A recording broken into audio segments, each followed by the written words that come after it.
Hi guys! Welcome to Girls Gone Woke, where we inspire you to live a more conscious and joyful life. I'm Monica. And I'm Claire. We're so grateful to have you here and bring you along on this journey with us. Let's get started!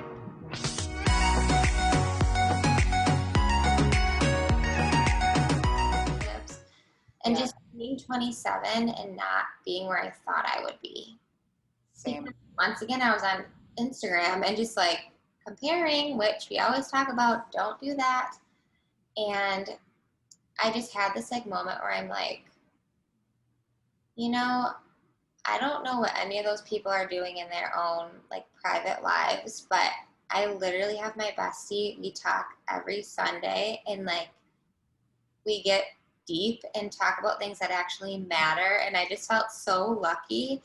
And then I was like, I wonder if they have that. Probably not. They honestly probably don't do this with their bestie every Sunday. And then I get to do GDW. Like, how lucky. Oh, I know. I feel the same way. Yeah. So lucky. So grateful. Yes. But I feel the same way when you're like, oh, I found myself comparing on Instagram. It's like one thing. Sometimes I feel like a hypocrite because we'll post something like, don't compare. It's the thief of joy. And then I'll like be on Instagram fucking comparing and being like, it's stealing all my joy. So I'm like, wait a second, what am I doing? I literally just posted about this. And yeah, so this week though, I think I felt a lot better because I deactivated my personal Instagram account. Only for like, I was gonna do it for a while. It was only for like a day or two. Yeah. But literally just that little bit of time, I swear my happiness level was like tenfold because I just wasn't comparing. And then I was like, wow, why do we even have this dumb account? I know. But yeah, I just have to be better about not going on it as often. And same thing like what we talked about before. I just need to get better at not scrolling and like incessantly. I'm like, and I'm like, oh my God, how long has my head been down for? And it's, I'm like, oh my God, my neck hurts. I don't want to develop those horns that scientists are talking about. Yeah, didn't you say like, what about kids looking down? They're gonna get some weird.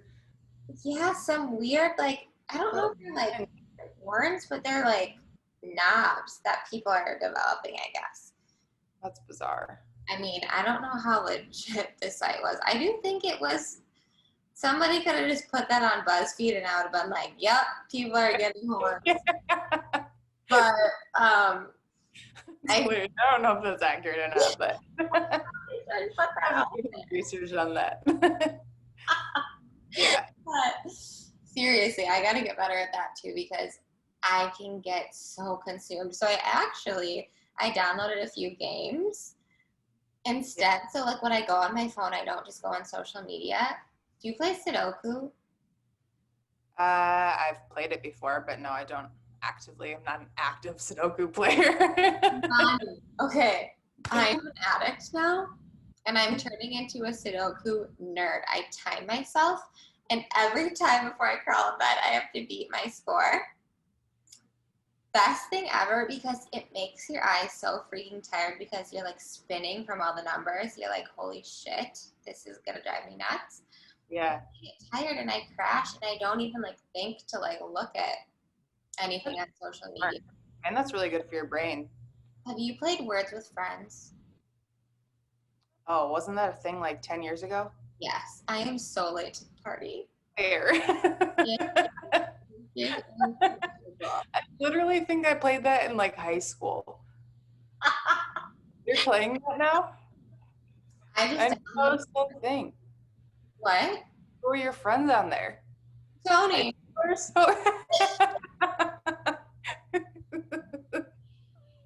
Each other. It is so freaking fun. You gotta download it. I've had it before. It's not that fun. No, it is so addicting. I think I just saw the light. Like I've never played it before, so I'm like extremely late to the party. But holy shit! I don't know. I guess I was never that into it. But I'm happy that you like it. It keeps you off the gram, then. Okay. You're good.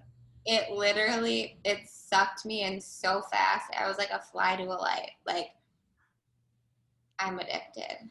But if I Also, could give hacks. any piece of advice, get a fun freaking game. Yeah, or just deactivate your account for a little bit.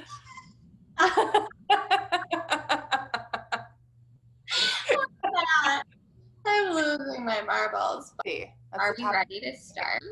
Yeah, let's start it. Let's just Yeah. talk about it. Well, spoiler alert, Claire and I are both empaths.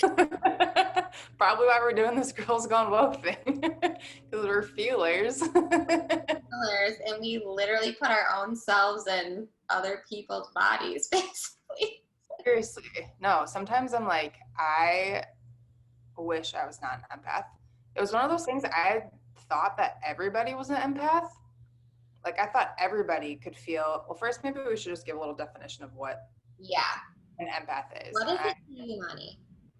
To me, it's being so in tune with other people's emotions and energies, and like I can literally feel them as my own. So if somebody in a room with me is upset about something, like I will be upset and I will feel upset, even if that has nothing to do with me. Like none of their situation affects me, but like since they're feeling that way, I am feeling that way. Feeling that way. And yeah, what is your definition? How do you explain Yeah. it? I explain it as pretty much the same thing. A simpler way is just like putting yourself almost in someone else's shoes to the extreme. Like you take on their emotions as your own. And for me, it's also about human connection. Like I think that's what happiness really is all about, being able to connect with someone. But when you're an empath, you almost do it to the next extreme. You take on their emotions, feel them as your own, and then even you want to try and help fix them sometimes. And some days I'm like, damn, I wish I was not empathetic. Like I just feel like it's one of those like positive things, but also can be like negative if you don't know how to like And handle it. yeah, Um, especially with your profession, Money, where you almost had to turn your gift off. Like you had to oh, turn I your yeah, empathy off in order to get through your day. right. Well, and that's why I was like drinking a lot. Yeah, I was just very, very numb and so desensitized and detached from my emotions because it was just too much.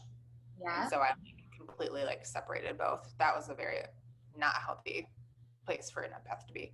I don't even think I knew I was an empath too. So I was just like confused and I didn't like I thought almost like there was something wrong with me because people around me didn't feel the same way. I was always told like by my mom like, "Oh, you're too sensitive," or "You need to get like thicker skin," or like you're such a dreamer, like you're always in your own little world. And like then from being a kid, I was like, oh my gosh, there's something wrong with me. So I had this deep rooted belief like there was something wrong with me.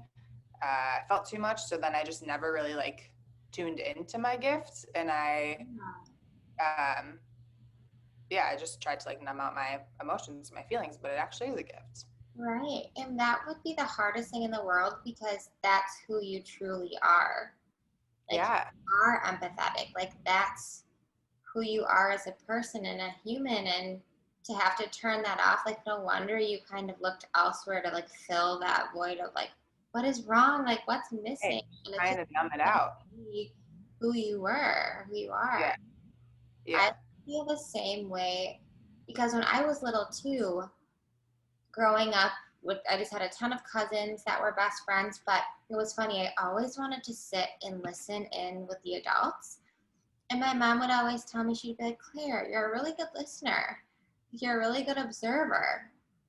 And so I never knew that I was an empath either, but I think I kind of gained it by listening a lot more than talking and just observing people's like energy and body language. Like I was always very intrigued about what was going on with other people. So I agree. Like I had no idea that I was. And then my mom would always be like, Claire, I would love for you to be a nurse because you're such like a caretaker or a caregiver. And I'd be like, what? I am. So it's funny, like when people pointed out to you, because I did Yeah, not feel like I was at me all. But either. I think now, it's actually like a classic sign of empaths in general. I feel like they can be so other focused and very self forgetting, so that, yeah, maybe they're just completely unaware that they are empaths because maybe they don't really know themselves that well. Uh, right? That's yeah. so true, Mani. And hmm when was your aha moment? Like, what made you actually be like, "Whoa, I am an empath"? Um, just through like trying to be self aware. And I think, yeah, like the Enneagram, that's a personality test. Like I took that. Um, and maybe we can like link this in the description if anybody is interested. But that helps me because it showed that I was an Enneagram type 9, which is like the peacemaker. And like the description just fit me really well and said that I was self forgetting, and then taking other quizzes about what my gifts were. And then, yeah, when I got the results of like empathy, I was like, oh, that's so interesting. And I like looked up what empathy meant, and I was like, oh, yeah, this is just how I've always been. But then when my mom told me that that was my gift, I was like, that brought awareness to it because I didn't know that that wasn't something that everybody had. What about for you? Me telling you, hey, Claire, you're an empath. Honestly, maybe. Well, knowing Mani and I have the same Enneagram, Yes. Shocker. and so that made me dig deeper into it. But I don't know. I think also just kind of doing the self work, kind of what like Monica said. And another thing too, just like going back to my childhood, I always had such a weird connection with animals. Like I felt like I could feel their pain, and I would sob. Even when my grandpa, this is so embarrassing, but he'd go fishing and he'd catch a fish and I'd sob because I thought it was in pain. Oh, And so they say that like a lot of empaths also start out when they're younger having kind of a love for animals and things even before they develop relationships with human beings. So I do think it's something, one, it can be learned, but two, like it is a gift. I think some people are just born having a lot of empathy. And my mom also like drilled it into Mia, Ellie, and I, like my sisters, our heads that always respect others, always be kind to people, which I mean, I hope everybody follows those things, but I think an empath even takes it that much farther. Like, you're not just nice to them for a certain reason, you're nice to them because you can kind of feel what they go through if they're having a hard time. yes. I think it's so critical that there are more empaths in the world because they're Yes. healers, and that's really what we need right now. I think for me too, it was more so people like telling me, like my mom telling me I was empathetic, and like other people in my life telling me. And when I went to therapy, like she was saying I was um, an empath too. Another phrase that they use is like a highly sensitive person. I Mm. was like, oh, I don't like that. What the fuck? Like, Yeah. I'm not like sensitive, you bitch. I read a book on empathy too, and like some of that related to me too, which Mhm. maybe we can link that also because that had a lot of good Right. tips on like how you can manage like the negative parts of being an empath Yes. and like tune into your gifts, which empaths have so many gifts, Mhm. and it truly is your superpower, but it's just learning to tune into that. So like if you're an empath, you tend to be very intuitive, um, more like spiritual, can kind of see like the bigger picture of life and things. And that I think is why my mom would always be like, "Oh, you're always in your own little world, and not, you need Anywhere. to come back to reality." But it's just because I kind of see things more as a whole, and they just have like big hearts. They Yeah. care a lot about humanity, want the best for everybody, spread love and light. They don't want to hurt anybody. Well, Um, I'll never forget when I had like a really bad day And I don't want to go into too many details just because it has to do with work. And I was just struggling with somebody, and you were like, Claire, you sound really stressed. And I was like, I think I am, but I don't really know why. And you were like, well, how was your relationship with this person? And I was kind of explaining it to you. And I just felt like this person wasn't great at communicating, and this person would just like put a lot of like negative energy out there without even saying anything. And Monica was like, Claire, I think because you're an empath like me, you're taking on those energies, and you're taking them home with you. And I was like, oh my gosh, you're like, remember, don't take other people's energy on as your own. And it was so insightful. Like, I still remember word for word what you said because it just stuck with me. And it literally changed just like the outlook every day when I'm going to work or going anywhere, because you can take on people's energies before they even say a word, especially as an empath. You just like take them on as your own. Yeah. So it's just important to remind yourself they're not yours to take. Like, you can be there for people, but it's also important that you separate what they're going through with, your own self. Yeah. Yeah, that was probably the biggest, most helpful tip for me, is that if I am like suddenly feeling anxious or stressed, like the first thing that I ask myself is, whose is this? Yes. Like, whose stress is this? Like, is it mine? Like, am I actually stressed about something, or is my boss stressed about something, or is my boyfriend stressed and anxious about something, and I'm just taking on those energies as my own? So that's super helpful, because honestly, like 90% of the time it's not mine. And then it's just like, oh, okay, that's interesting, like this is actually this person's, and it can be easier then for me to like not feel that way. Another thing that my therapist suggested and I read in that book was to meditate every day. She said to just sit there and visualize a like a glass or golden like egg around you, and like your positive energy is protected in that egg, and throughout the day you just envision like that around you, and it only allows positive energy into you. So anybody else's stress out there like can't come in, which It'll is, bounce off. yeah, it'll bounce off, which is funny, but it like helps if I actually like think about it.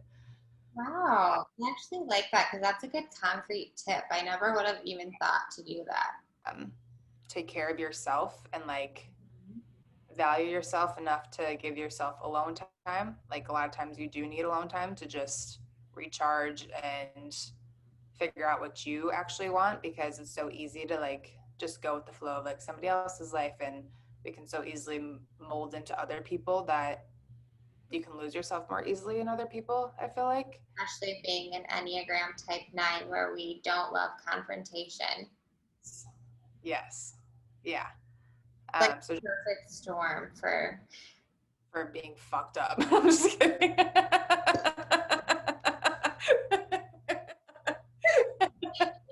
I was not expecting that. And for me too, just being an empath, this is from my own personal experience.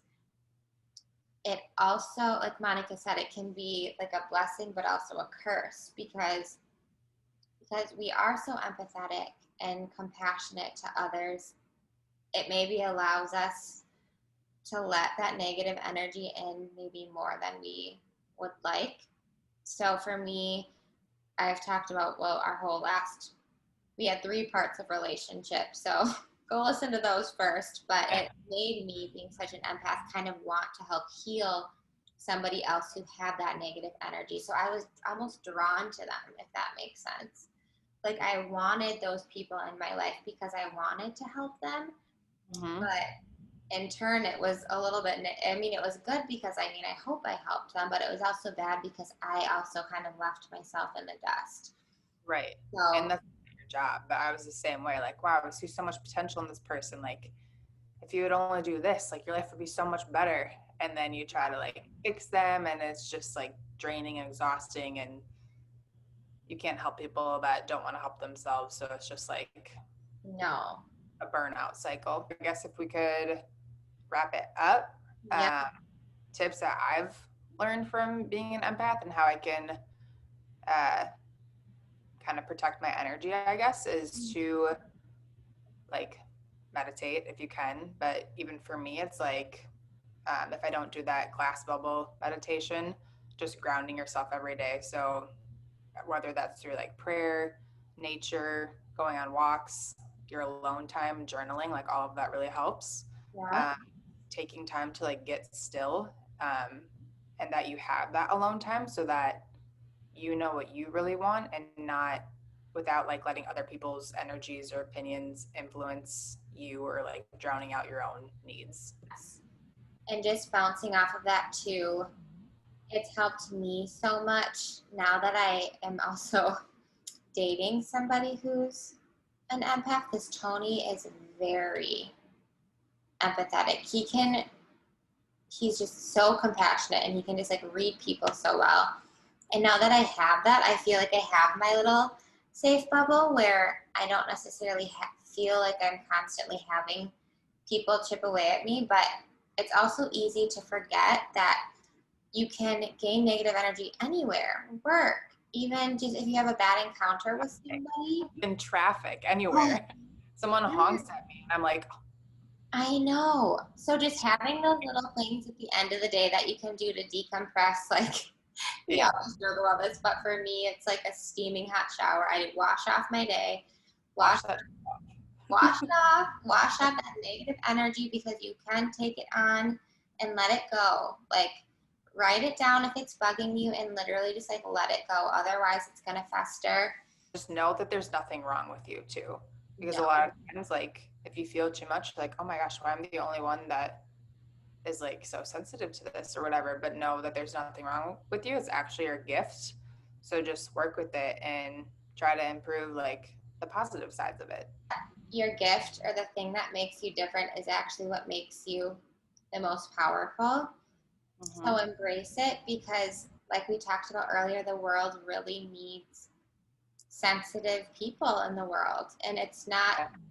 a lot of people look at sensitivity as a weakness if they're not woke.